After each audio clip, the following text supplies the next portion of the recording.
lagi bersama saya Johan di Juna Trading ID. Jadi pada kesempatan video kali ini kita akan membahas kembali untuk update dari pergerakan XAUUSD atau si gold ini sendiri ya.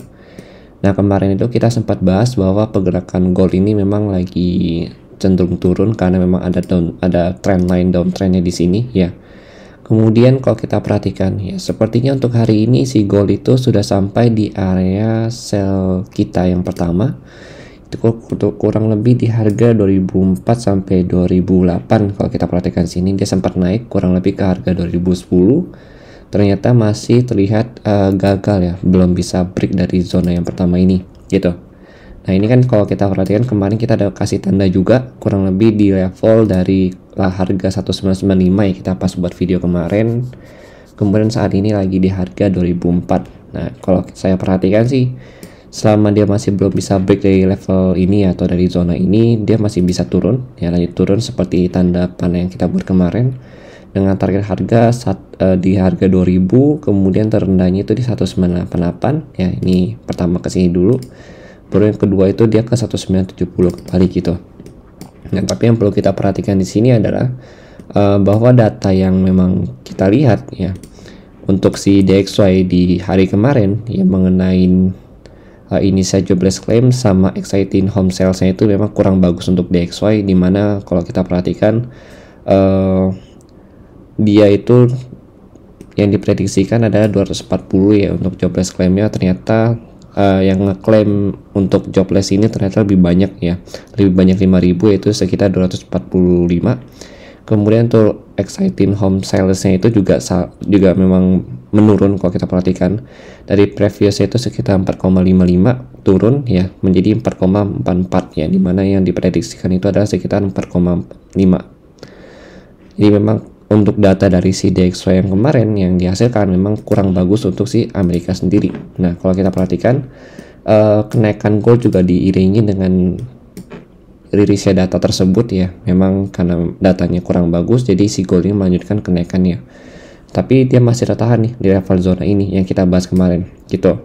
Untuk saat ini sih kalau saya perhatikan dia belum ada pergerakan yang cukup clear ya, karena memang dia juga masih sideways untuk si 1 jamnya di sini yang masih sideways, belum ada rejection sama sekali. Dan memang secara volume pun kalau kita perhatikan, kalau untuk 4 jam ini memang volumenya ada rejection cukup kuat di zona yang pertama ya, dengan volume yang lebih tinggi dari yang sebelumnya. Kemudian untuk volume yang kedua di 4 jam, memang kan ini dari jam 12 sampai jam 4 ya penutupan, jadi memang agak berkurang gitu. Jadi mungkin kalau kalian mau entry sell pun better tunggu market London aja di jam 2 siang nanti ya, baru ada good confirmation. Kalau misalkan nggak ada, lebih baik di skip aja untuk entry sell saat ini gitu, karena memang dari data DXY pun masih kurang bagus untuk si DXY ini sendiri. Kalau kita perhatikan dari si DXY sendiri pun di sini dia masih sideways, belum ada pergerakan yang cukup signifikan, dimana kalau kita kemarin perhatikan kita ada tarik Fibo juga ya, kurang lebih dari harga 102.79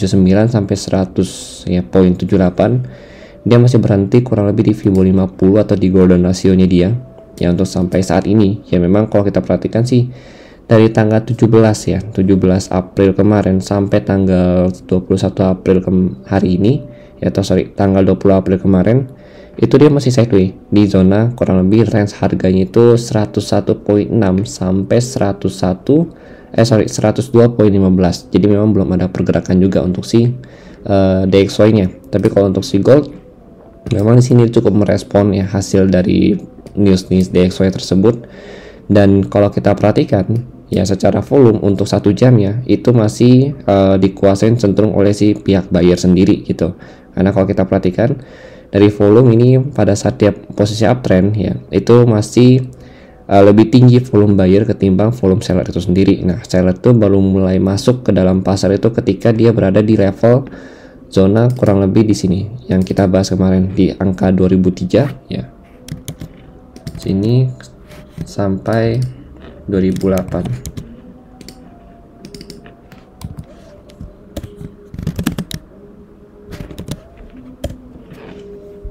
Nah ini sebenarnya kalau kita perhatikan ada volume memang berusaha distabilkan oleh pasar ya di area tersebut, tapi belum ada rejection cukup bagus. Karena kalau kita mau cek pun sampai ke time frame lebih kecil ya, kayak 15 menit itu juga belum ada rejection sama sekali. Jadi memang kalau mau entry sell pun belum bagus ya, atau memang belum memiliki posisi yang cukup bagus walaupun dia sudah sampai di zona yang kita bahas kemarin gitu. Jadi kalau kalian mau entry sell, lebih baik tunggu aja sampai dia benar-benar bisa break minimal ada candle 15 menit yang bisa break dari angka 2000 sini ya, kemudian dia baru naik lagi ke atas. Nah, kita baru coba entry sell dengan target harga yang tadi saya bilang di 1999 atau 2000, 1993 sampai 1998, dengan worst case itu adalah 1970 kembali untuk targetnya.